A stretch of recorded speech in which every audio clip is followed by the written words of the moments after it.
আসসালামু আলাইকুম রহমতুল্লাহ।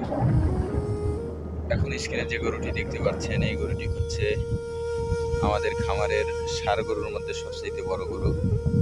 অর্থাৎ এই গরুটি ৭০,০০০ টাকা দিয়ে কেনা হয়েছে। গরুটি কেনার পর কিন্তু গরুটি অসুস্থ হয়েছিল, অর্থাৎ এখন পর্যন্ত সুস্থ হয়নি।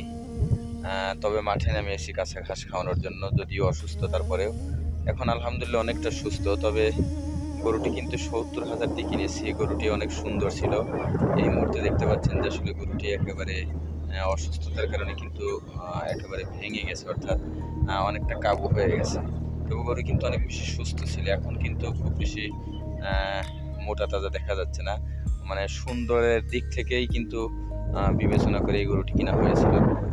তবে এখন গরুটি অনেক বেশি কাবু হয়ে যাওয়ায় গরুটি কিন্তু আসলে দেখতে ভালো লাগতেছে না। আপনাদেরকে যদি দেখাই, গরুটি কিন্তু অনেক সুন্দর ছিল। সুন্দরের কারণে এই গরুটি কিনেছিলাম।